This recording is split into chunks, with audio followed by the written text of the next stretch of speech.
Hey everybody, it's Dr. Mark Sutor. I wanted to talk to you about a pretty important topic today. I touched a little bit on it a while back, but I want to talk about the number one killer of Americans and the number one killer of our teeth. Those two things actually have a correlation. So did you know that the number one killer of Americans since 1900 has been cardiovascular disease? So I think the statistics are about 75% of the people who have who die eventually die of some kind of cardiovascular event, and 75% of people over the age of 35 have some form of gum disease. So think about it. Those two things actually have a correlation to one another. People that have more gum disease have a higher correlation to inflammation in their arteries and have more cardiovascular disease. There's about 3 huge universities in this country that are studying the relationship between heart disease and gum disease, and I'm just telling you, there is a huge correlation to the amount of inflammation that's generated through your body when you have an infection in your mouth and that infection goes elsewhere. So we're going to talk about what is a way that we or your dentist can detect, do you have those kind of bacteria in your mouth that can cause that kind of problem? So we're going to talk about this idea of oral DNA. You see that? So the term is called salivary diagnostics. So all that means is that through your saliva, we can test disease. So someday they're going to be able to test diabetes and other medical diseases. In dentistry, we're kind of ahead of the curve, I think. What we can have people do is we can have you swish a little bit of the saline, which is the salt water, put it in your mouth, swish it for 30 seconds, spit it into a little vial. We zip it up, send it off to a lab in Tennessee. And in about 3 days, I get this phenomenal report that can tell me one of two things. How much bacteria do you have in your mouth? What kind of bacteria do you have in your mouth? Do you have a genetic susceptibility to gum disease? And get this, I can even tell you whether you've been exposed to the HPV virus or not. So those 3 tests can be done with your saliva. I think that's pretty incredible. So we're going to talk about the how can a dentist or ourselves use that information to help you not only make your mouth better, but literally possibly make your heart better. There's a book that I've read and that I've referred to a lot by a cardiologist named Amy Doneen and Brad Bale. I've recommended this book to a lot of people. They are out of Washington State. In their practice, their whole premise is that in today's world, you do not have to die of a heart attack.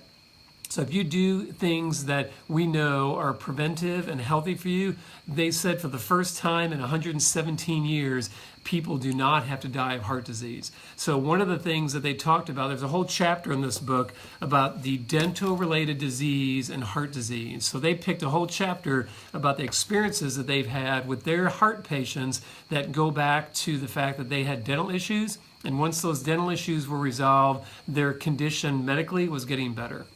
So we're going to talk about how that type of test can help you with figuring out how to treat your heart disease, possibility of strokes, and how to manage your diabetes better. So think about this. In 3 days, I can get a report that looks kind of like this. It looks like a little bar graph. If you look at the black lines, they call that a threshold. Anytime those bars are above the black line, that tells us that there's too many bacteria there. So any bar that's above that is really a bad amount of bacteria. So all they do is it separates it into high, moderate, and low risk bacteria.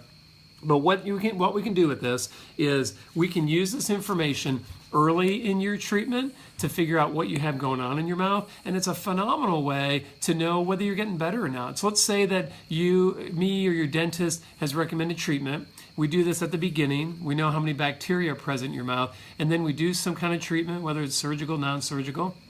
And then we test your mouth again to see how have we done. Have the bacteria gotten worse? Are things getting worse? Are they getting better? Or are they pretty much staying the same? So think about this. When you go to the doctor, isn't it pretty common that they take your blood and they analyze your blood to see what's going on in a variety of ways? Well, dentistry can do that for us nowadays. Now we can do things in such a specific way to help you treat your gum disease and really to help you treat the health of your mouth. So any dentist can do this, any periodontist, most periodontists know this very well, but I've tried to spend some time with the dentists that I work with to try to introduce them to this concept because Think about this idea. If you have heart disease, diabetes, and gum disease, those are three really deadly things that can be happening to your health. And you can even test whether you're genetically susceptible to that. So if you did this test and you knew you were genetically susceptible to gum disease, boy, you should have something done. So 3 out of 4 people over the age of 35 have some gum disease. And you realize that about 5% of the insurance claims in dentistry are literally periodontally oriented. So what that tells us in dentistry is we're missing the boat on a lot of people.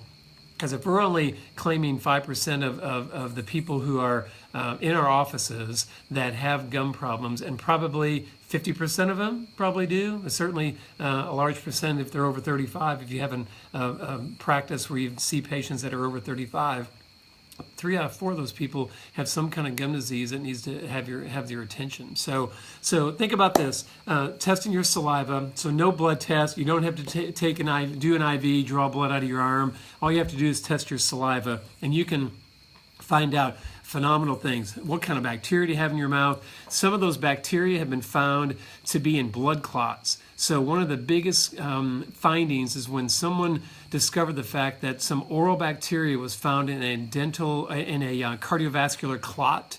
That really heightened the research and really started some investigations in places like Harvard and Wisconsin, BU, Boston University. There's really pretty avid research going on between dentistry and medicine. So I just want you to know that there's a non-invasive way for your specialist or your dentist to help you figure out whether you're susceptible to gum disease, whether you have gum disease, or whether you have had HPV or not.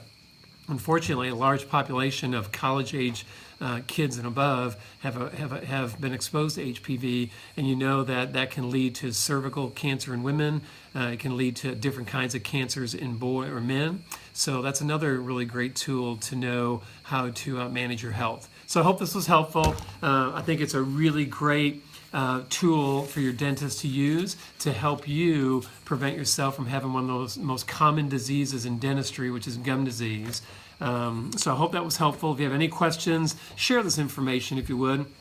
I really forget to ask people to do that, but if you would share this with your friends, or if you have anybody in your family, most of us do, that have some kind of heart condition, if you want to share this information with them, this is phenomenal. They are probably the most progressive preventive cardiologists in the country. They're teaching people from all over the world what they're learning with their research and how they can non-surgically try to help people prevent themselves from dying of heart disease. I think that's pretty cool. All right, so this week's homecoming, I love the Hoosiers. We played Michigan. When I played at IU, we never beat Michigan. We came close one time, and I thought we had them.